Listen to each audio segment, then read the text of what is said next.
നമസ്കാരം. എല്ലാവർക്കും ചാനലിലേക്ക് ഒരിക്കൽ കൂടി സ്നേഹപൂർവ്വം സ്വാഗതം.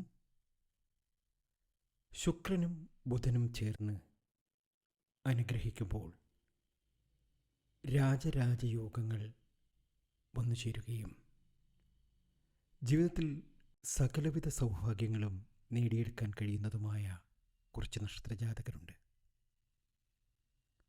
ഈ നക്ഷത്രജാതകർക്ക് വലിയൊരു സമ്പൽ സമൃദ്ധിയാണ് വന്നു ചേരുന്നത്. ഇതിനെ നമുക്ക് മാളവ്യ രാജയോഗമെന്നും രാജരാജയോഗമെന്നുമൊക്കെ വിളിക്കാം. ഈ നക്ഷത്രജാതകർക്ക് സമ്പത്തും അഭിവൃദ്ധിയും നാൾക്കുനാൾ വർദ്ധിച്ചുകൊണ്ടേയിരിക്കും. ജീവിതത്തിലെ ദുഃഖങ്ങളും ദുരിതങ്ങളും സങ്കടങ്ങളും ഒക്കെ മാറി ഈ നക്ഷത്രജാതകർ രക്ഷപ്പെടുക തന്നെ ചെയ്യും. ബുധൻ്റെയും ശുക്രൻ്റെയും രാശിമാറ്റത്തിലൂടെയാണ് ഈ രാജയോഗങ്ങൾ ഈ രാശിക്കാർക്ക് വന്നു ചേരുന്നത്. ഇനി സൗഭാഗ്യത്തിൻ്റെ നാളുകൾ തന്നെയാണ്. ഇവരുടെ ജീവിതത്തിൽ ഒരുപാട് നേട്ടങ്ങൾ, ഭാഗ്യങ്ങൾ വന്നു ചേരും. ആ നക്ഷത്രജാതകരെ പരിചയപ്പെടുത്തുന്നതിന് മുമ്പ് എന്നത്തെയും പോലെ ഇന്നും നിങ്ങളിൽ നിന്നും ആ വിലപ്പെട്ട ലൈക്ക് പ്രതീക്ഷിക്കുന്നു. എൻ്റെ ഉപാസനാമൂർത്തിയായ മുത്തുമാരിയമ്മയ്ക്ക് ശർക്കര പായസം നീതിച്ച് പൂജകൾ അർപ്പിക്കുന്ന വെള്ളി ചൊവ്വ ദിനങ്ങളിൽ നിങ്ങൾക്കും നിങ്ങളുടെ ബന്ധുമിത്രാദികൾക്കും വേണ്ടി പ്രാർത്ഥിക്കുന്നതാണ്, പൂജകൾ ചെയ്യുന്നതാണ്. ബുധനും ശുക്രൻ ചേർന്ന് രാജയോഗങ്ങൾ രൂപപ്പെടുമ്പോൾ ഏതൊക്കെ നക്ഷത്രജാതകർക്കാണ് ആ ഒരു ഭാഗ്യം വന്നു ചേരുന്നതെന്ന് നമുക്ക് നോക്കാം. ഇത് ഏറ്റവും അധികം അനുഭവപ്പെടുന്നത് മിഥുനക്കൂറുകാർക്ക് തന്നെയാണ്. ഈ ഒരു കാലയളവിൽ മിഥുനക്കൂറുകാർക്ക്, അതായത് മകയിരത്തിനും തിരുവാതിരയ്ക്കും പുണർത്തത്തിനും സൗഭാഗ്യ സമ്പന്നതയിലെത്താൻ സാധിക്കുന്നുവെന്നതാണ്. ആഗ്രഹങ്ങളുടെ സഫലീകരണം, പ്രതീക്ഷിക്കുന്ന ഒരു ജോലിയൊക്കെ അവർക്ക് ലഭിക്കുക, നിങ്ങളുടെ കഠിനമായ ശ്രമം മൂലം നിങ്ങളുടെ കരിയറിൽ വലിയ വലിയ മാറ്റങ്ങൾ വന്നു ചേരുക, തൊഴിലിൽ മികച്ച വിജയങ്ങൾ നേടുക, അംഗീകാരം നിങ്ങളെ തേടി വരിക, മുടങ്ങിക്കിടന്ന പ്രവൃത്തികൾ ഏറ്റെടുത്ത് അത് വലിയ വിജയത്തിൽ കൊണ്ടെത്തിക്കാൻ സാധിക്കുക. അങ്ങനെ പുതിയ പുതിയ ഉത്തരവാദിത്തങ്ങൾ, ജോലികൾ ഇതൊക്കെ കൃത്യമായി ചെയ്ത് നിങ്ങൾക്ക് ഒരുപാട് ഉയർച്ചയിലേക്ക് എത്തുവാൻ സാധിക്കും. ജീവിതത്തിലെ എല്ലാ ദോഷങ്ങളും ഒരുപാട് സമ്പൂർണമായൊരു വിജയത്തിലേക്ക് എത്തുവാൻ സാധിക്കും.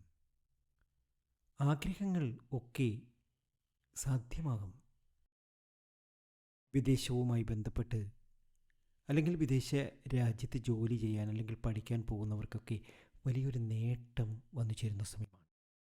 ചുരുക്കി പറഞ്ഞാൽ ഈ നക്ഷത്രജാതകരുടെ സാമ്പത്തിക സ്ഥിതി വർദ്ധിക്കുകയും കുറേ നാളുകളായി ആഗ്രഹിച്ചിട്ടും നടക്കാതിരുന്ന പല ആഗ്രഹങ്ങളുടെ സഫലീകരണവും നടക്കുന്ന സമയം. വീട് വാങ്ങാനും വാഹനം വാങ്ങാനും വസ്തുവകകൾ വിൽക്കാനുമൊക്കെ ആഗ്രഹിച്ചിരുന്നവർക്ക് അതൊക്കെ സാധ്യമാകുന്ന സമയമാണ്. അതുപോലെ ലോട്ടറി ഭാഗ്യമൊക്കെ വന്നു ചേരുവാൻ കഴിയുന്ന സമയം.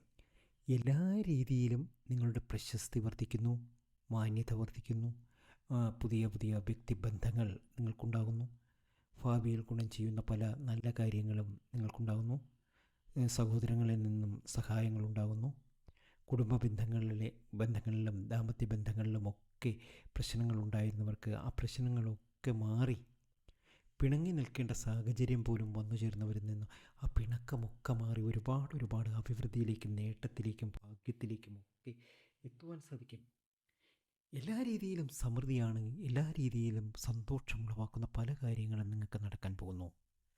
അത്രയേറെ ഭാഗ്യമാണ് നിങ്ങൾക്ക് വന്നു ചേർന്നിരിക്കുന്നത്. ദാനധർമ്മങ്ങൾക്ക് മുൻതൂക്കം കൊടുത്ത് മുന്നോട്ട് പോകണം. ഭാഗ്യം ഒരുപാടാണ്. ജീവിതത്തിൽ വിജയിക്കേണ്ട സമയമാണ്. അങ്ങനെ വിജയിക്കട്ടെ എന്ന് ആത്മാർത്ഥമായി പ്രാർത്ഥിക്കുന്നു. മകയിരത്തിനും തിരുവാതിരയ്ക്കും പുണർത്തത്തിനും ഇത് രാജയോഗത്തിൻ്റെ സമയമാണ്. സന്തോഷവും സമാധാനവും ഒരുപാട് വന്നു ചേരുന്ന സമയം. അതുപോലെ കർക്കിടക കൂറുകാർ പുണർതം പൂയം ആയില്യം ചേർന്ന കർക്കിടകക്കൂറുകാർക്കും 2 രാജയോഗങ്ങൾ വന്നു ചേരും. ഭൗതിക സുഖസൗകര്യങ്ങൾ ആസ്വദിക്കാൻ നിങ്ങൾക്ക് സാധ്യമാകും. ആത്മവിശ്വാസം വർദ്ധിക്കുന്നതിലൂടെ പുതിയ മേഖലകളിൽ വിജയം കൈവരിക്കും. ധന പുരോഗതി വന്നു ചേരും. ജീവിത നിലവാരം മെച്ചപ്പെടും. പല പ്രശ്നങ്ങളിലും പല രീതിയിൽ പ്രശ്നങ്ങൾ നേരിട്ടവർക്ക് ആ പ്രശ്നങ്ങളൊക്കെ അവസാനിച്ച് ഒരുപാട് നന്മയും നേട്ടവും ഒക്കെ ജീവിതത്തിൽ വന്നു ചേരും. ഉറപ്പാണ്. ഈ വീഡിയോ നിങ്ങൾക്ക് ഇഷ്ടമായിട്ടുണ്ടെങ്കിൽ ലൈക്ക് ചെയ്യുക, ചാനൽ ഒന്ന് സബ്സ്ക്രൈബ് ചെയ്യുക. മറ്റൊരു വീഡിയോയുമായി വീണ്ടും എത്തും വരെ നന്ദി, നമസ്കാരം.